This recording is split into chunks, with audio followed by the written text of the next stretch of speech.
Dinamika harga bahan bakar minyak mempengaruhi pendapatan para driver ojek online.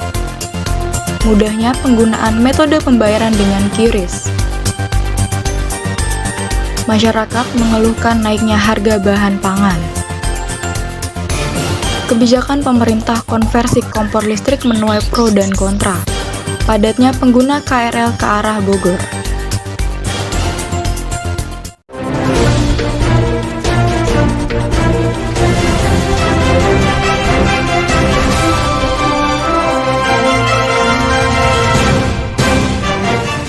Selamat siang pemirsa, iNews Siang kembali hadir menyapa Anda hari ini.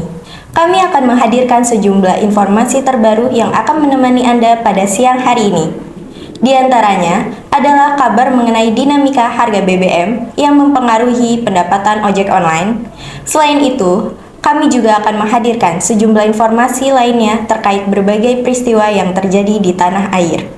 Bersama saya, Nandira Oktaviani, inilah iNews Siang selengkapnya.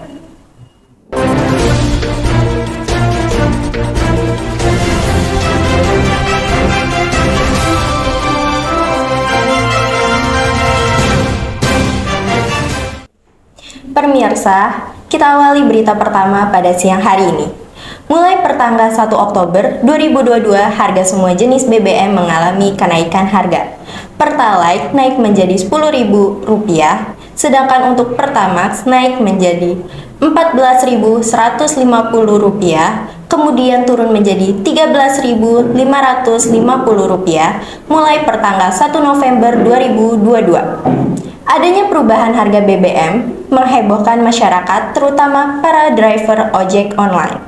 Para driver ojek online mengalami penurunan pendapatan karena perubahan harga BBM.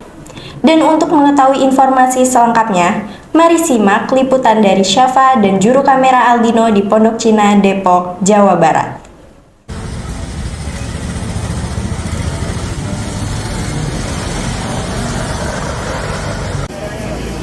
Tanggal 1 Oktober lalu, pemerintah akhirnya menaikkan harga bahan bakar minyak.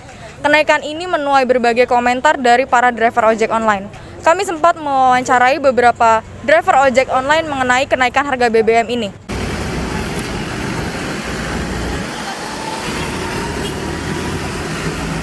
Sekarang kan BBM lagi ini juga otomatis kan penguraian BBM itu sekarang beda sama yang dulu tuh. Minimal harganya juga sama, juga agak mahal juga gitu kan. Per hari isi bensin biasanya berapa, Pak? Kalau biasanya kan kalau sebelum naik kita full paling 25. Sekarang hampir 30 lebih lah gitu. Keluhan terkait naik turunnya harga BBM?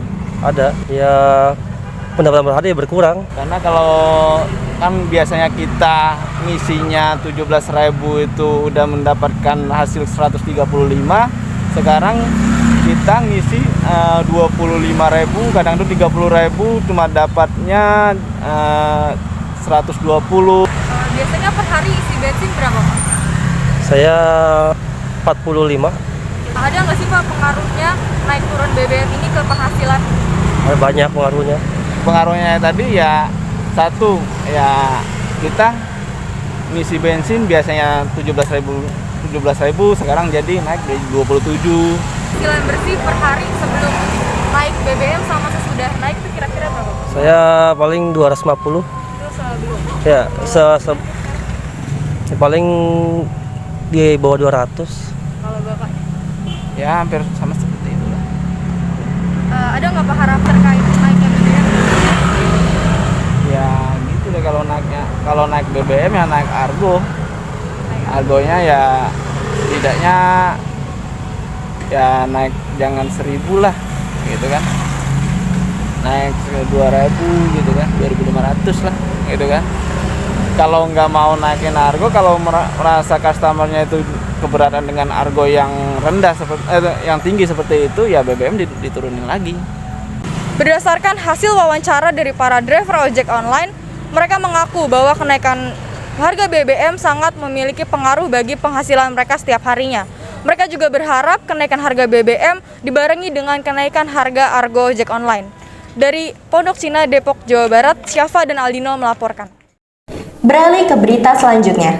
Seiring dengan pesatnya perkembangan teknologi, muncul tren baru dalam metode pembayaran, yaitu KRIS. KRIS digunakan sebagai metode pembayaran non-tunai dan dapat menerima pembayaran dari mana saja yang mendukung QR Code pada aplikasi yang dilengkapi QR Scanner. Berikut liputannya.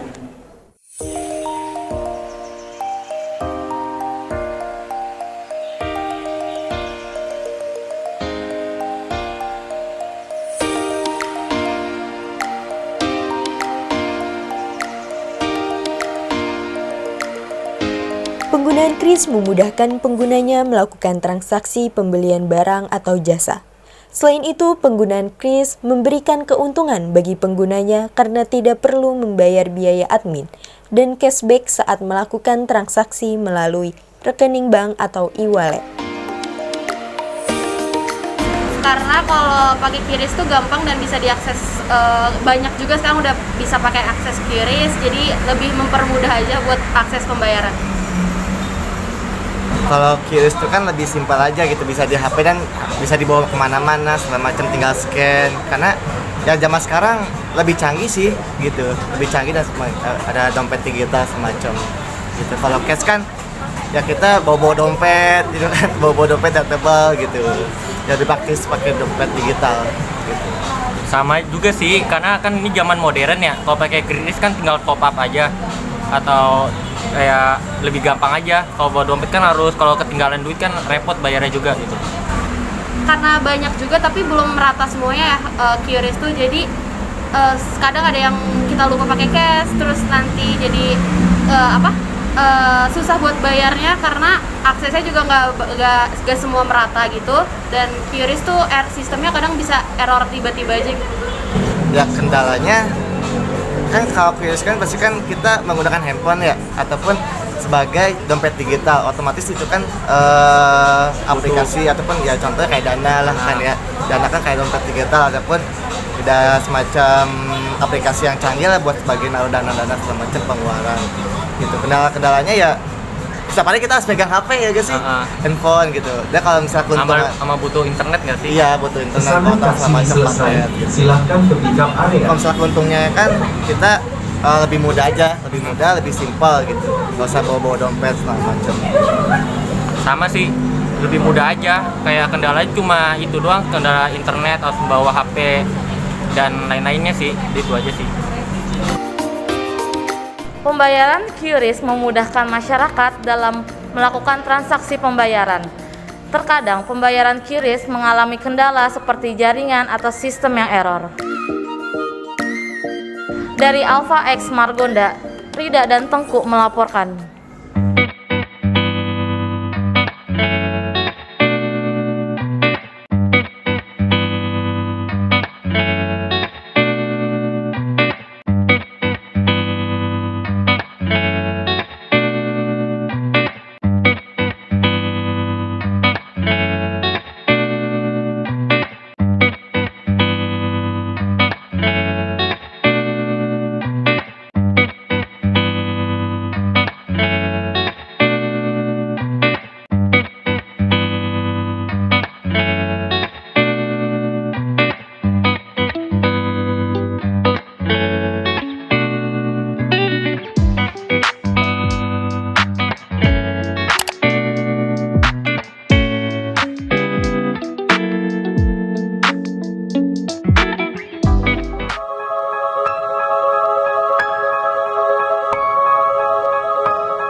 Sampah merupakan material sisa yang tidak diinginkan setelah berakhirnya suatu proses. Sampah juga merupakan unsur yang mungkin berbahaya jika dibuang sembarangan dan juga dapat menyebabkan bencana seperti banjir, karena dapat menyumbat aliran sungai. Jadi, untuk menjaga kebersihan lingkungan, kita harus bersikap bijak dalam menanggapinya.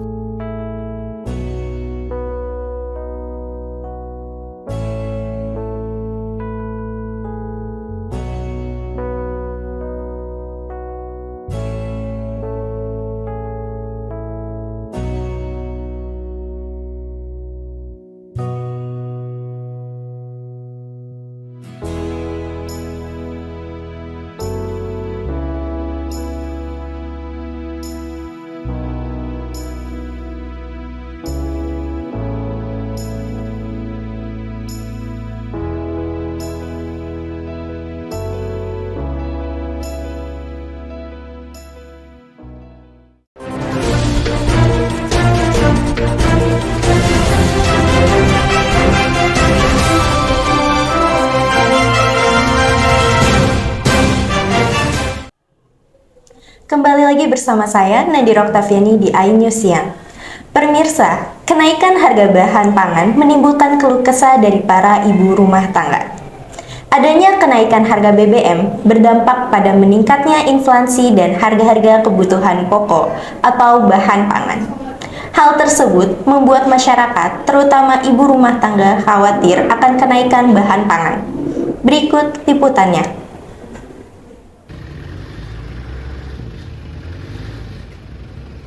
Para ibu rumah tangga mengeluh karena naiknya harga bahan pangan yang akan menambah pengeluaran untuk keperluan bahan pangan sehari-hari. Ada beberapa bahan pokok makanan yang mengalami kenaikan harga, seperti cabai rawit merah yang dibanderol dengan harga Rp125.000 per kilogram, sedangkan harga bawang merah cukup stabil dengan harga Rp52.000 per kilogram, dan bawang putih Rp37.147 per kilogram. Daging ayam juga mengalami kenaikan. Per ekornya dijual dengan harga Rp45.000, sementara untuk harga daging sapi mengalami penurunan harga. Ya, berat juga sih. Sebagai ibu rumah tangga ya berat. Lagi sekarang harga cabai juga agak naik juga. Iya, Bu. Iya. Iya, gitu rada gimana ya? Susah ya. Ya kita sih Menyusahkan ya, Bu? iya cukup menyusahkan, cuman ya mau gimana ya, namanya lagi kayak gini. Ya sekarang kan ekonomi juga lagi merosot kayak gini ya. Terus apa sih namanya? Bisnis juga kayaknya lagi. Saya kan kebetulan suami juga punya usaha sendiri. Usaha di bidang jahit, jadi ada efek juga. Ya, jadi mau apa harus mikir lagi jadinya. Mikir 2 kali. Mau beli ini jadi mikir lagi. Secara kan kita juga kan nyarinya juga susah ya. Ya kita menyiasatinya ya sebisa mungkin dengan pangan yang naik itu kita alihkan dengan yang biasa. Yang dibutuhkan. Ya. Caranya. Jadi kita harus ini aja apa namanya? Harus mementingkan yang lebih penting dulu yang lebih membeli. butuh, ya.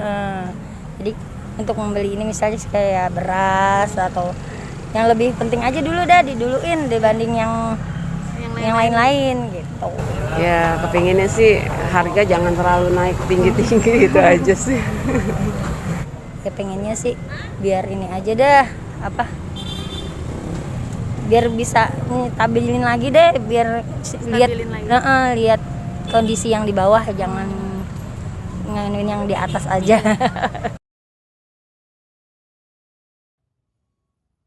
Kenaikan harga pangan sangat mempengaruhi pengeluaran kebutuhan berbelanja sehari-hari, yang dimana menimbulkan keresahan yang dialami khususnya ibu rumah tangga. Harapan dari para ibu rumah tangga, pemerintah segera menstabilkan harga pangan dengan harga yang normal, supaya tidak menyulitkan masyarakat khususnya ibu rumah tangga. Dari Pasar Jaya, Lenteng Agung, Bulan dan Teguh melaporkan. Berita selanjutnya. Adanya kebijakan konversi penggunaan kompor gas ke kompor listrik mengundang banyak pro dan kontra di masyarakat.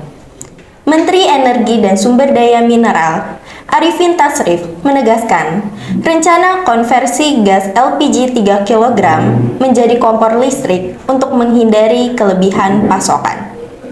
Namun, masih ada beberapa pihak yang bertentangan dengan program konversi ini.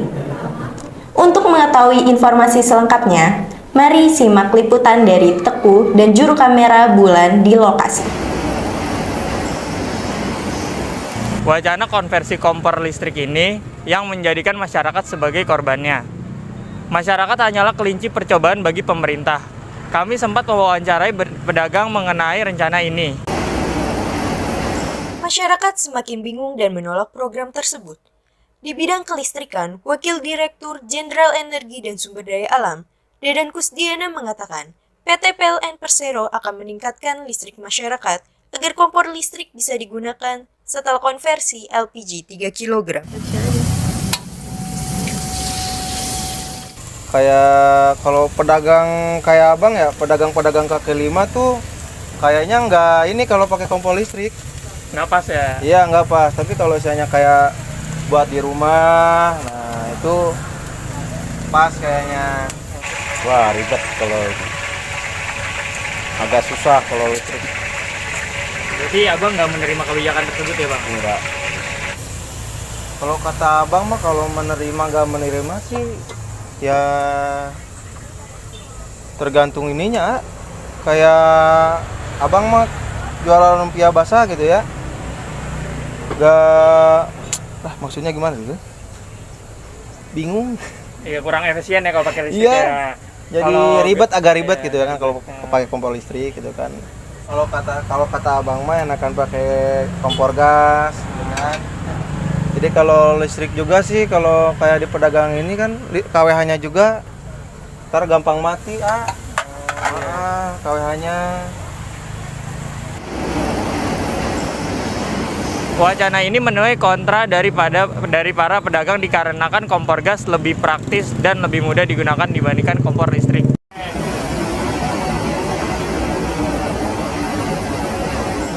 Dari Pondok Cina, Depok, Jawa Barat, Teguh dan Bulan melaporkan.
Beginilah kehidupan saat ini, menggantungkan diri pada teknologi, seakan hidup sendiri.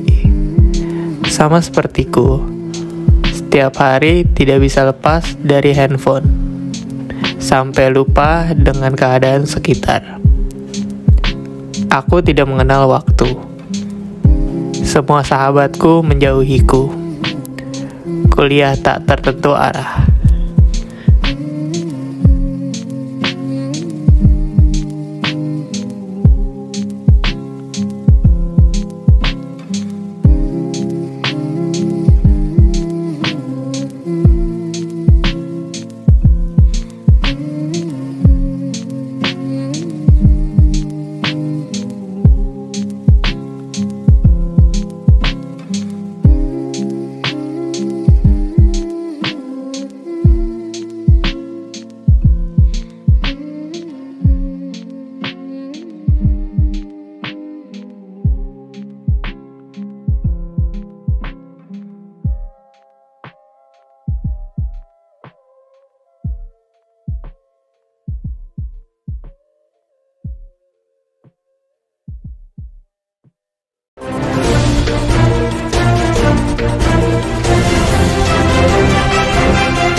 Kembali lagi bersama saya Nandira Oktaviani di iNews Siang. Pemirsa, berita selanjutnya penumpang kereta api Jabotabek di stasiun Manggarai, Jakarta terpantau padat untuk rute ke arah Bogor pada jam pulang kerja. Penumpang kereta di jalur Bogor lebih padat dibandingkan kereta dari arah sebaliknya, yakni Jakarta Kota, Tanah Abang, maupun Tebet. Berikut liputannya.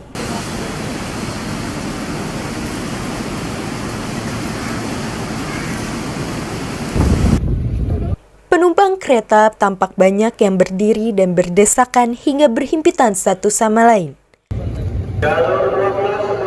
Penumpang kereta juga tampak berlari-lari kecil untuk mengejar kereta saat transit atau perpindahan antar peron, terutama di jalur kereta arah Bogor. Kepadatan kereta pada jam pulang kerja dari arah Manggarai ke arah Bogor membuat resah banyak pengguna kereta.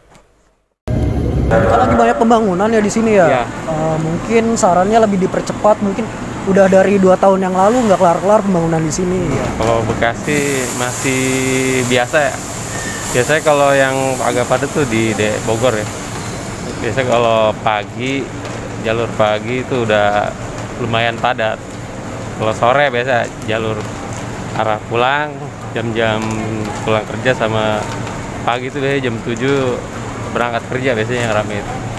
Itu kalau misalnya ke arah Bogor, kalau pagi-pagi sebenarnya nggak terlalu padat ya, karena orang-orang biasanya padatnya ke arah kota Jakarta kan. Jadi kalau pagi nggak padat, tapi kalau sore itu padat banget. Perlu ditambah lagi sih keretanya. Iya. Perlu ditambah lagi keretanya. Habis itu edukasi kepada penumpangnya lebih diperbanyak lagi. Karena dari tadi saya juga jawabin orang-orang pertanyaan yang dari arah Jakot ke Bogor. Salah peron, ternyata peronnya ada di sebelah sana, dia naikin di sebelah sini. Untuk sementara sih enggak ya. Sebenarnya masalah jamnya aja ya. Karena kan biasanya orang masuk kerja aktivitasnya tuh pagi ya. Jadi otomatis mereka ya berangkatnya berbarengan. Sama gitu juga dengan arah pulang.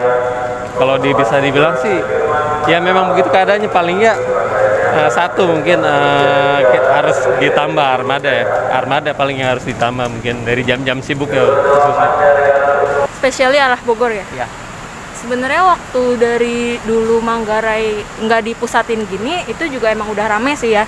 Ditambah lagi kalau misalnya Manggarai dipusatin gini jadi makin tambah rame gitu.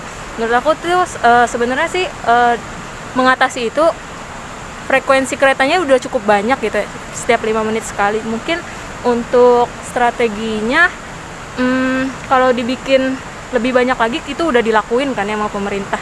Gimana kalau misalnya nggak dipusatin di Manggarai gitu ya. Jadi kayak agak capek sih, apalagi kalau sore-sore gitu nggak dipusatin ke Manggarai gitu. Jadi solusinya